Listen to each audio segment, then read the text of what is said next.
लालू से मिलने पहुंचे अखिलेश, मैनपुरी सीट पर उम्मीदवार हुआ तय। क्या लालू यादव के दामाद को अखिलेश बनाएंगे उम्मीदवार? परिवार में मैनपुरी सीट को लेकर दिखने लगा है तनाव। सपा के वोट बैंक को एकजुट करने की चुनौती भी अखिलेश के सामने।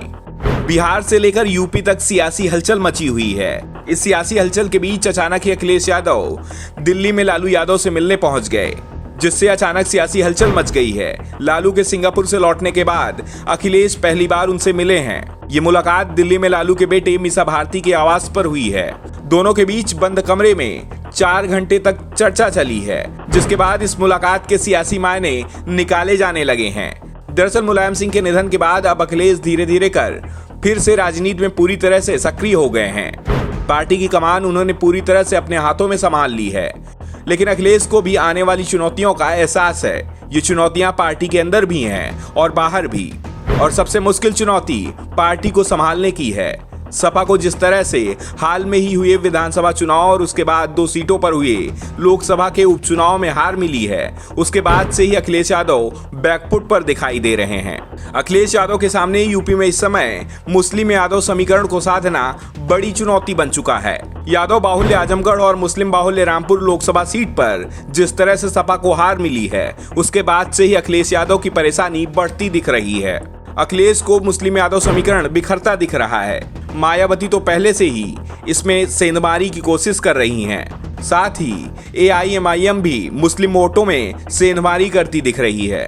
जब तक मुलायम सिंह जीवित थे, तब तक मुसलमान आंख बनकर सपा को वोट दे देता था, क्योंकि मुलायम ने अपनी छवि मुसलमानों के बीच सबसे बड़े नेता की बनाए रखी थी। यूपी की राजनीति में कई मुस्लिम नेता, सांसद और विधायक हैं, लेकिन मुसलमानों के बीच मुलायम सिंह को लेकर जो विश्वास था, वो किसी दूसरे को हासिल नहीं था। ऐसे में अखिलेश के सामने अपने वोट बैंक को बचाए रखने की चुनौती है। मुलायम का जोड़ा गया आधार ही नहीं बचाना है, बल्कि मुलायम सिंह यादव की सीट मैनपुरी को भी बचाना है। मैनपुरी लोकसभा सीट पर उपचुनाव मुलायम सिंह के निधन के चलते ही होना है, क्योंकि मुलायम सिंह मैनपुरी से सांसद थे। चुनाव आयोग कभी भी मैनपुरी में लोकसभा उपचुनाव का ऐलान कर सकता है। दावा किया जा रहा है कि अखिलेश और लालू मुलाकात के बीच मैनपुरी उपचुनाव पर भी चर्चा हुई। वैसे इसे लेकर कोई ठोस जानकारी नहीं मिली है कि लालू ने टिकट को लेकर अखिलेश पर किसी तरह का कोई दबाव डाला है। वैसे लालू यादव का रुझान तेज प्रताप यादव की ओर है। तेज प्रताप 2014 में मैनपुरी से लोकसभा का चुनाव जीत चुके हैं। अखिलेश यादव के करीबी माने जाते हैं। 2019 में भी वो मैनपुरी सीट से चुनाव की तैयारी कर रहे थे, लेकिन मुलायम सिंह के खुद चुनाव लड़ने के चलते उन्होंने अपना पैर पीछे खींच लिया था।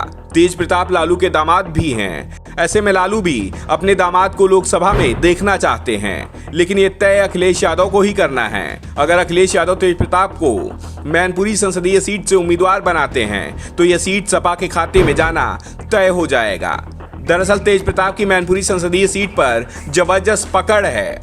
मुलायम सिंह यादव के निधन के चलते मैनपुरी में इस समय सपा के पक्ष में सहानुभूति लहर भी देखी जा रही है। और सबसे बड़ा कारण, अगर तेज प्रताप चुनाव लड़ते हैं तो शिवपाल यादव उनके खिलाफ चुनाव नहीं लड़ेंगे। इस तरह के संकेत शिवपाल यादव की ओर से दिए जा रहे हैं। और अगर तेज प्रताप की जगह कोई और चुनाव लड़ता है, तो शिवपाल यादव प्रसपा के टिकट पर खुद चुनाव लड़ सकते हैं। वैसे शिवपाल यादव भी सपा का टिकट मांग रहे हैं, लेकिन अखिलेश यादव ने साफ संकेत दे दिया है कि उम्मीदवार होगा तो उनके परिवार का, लेकिन शिवपाल यादव नहीं होंगे। Bureau report, the such, India.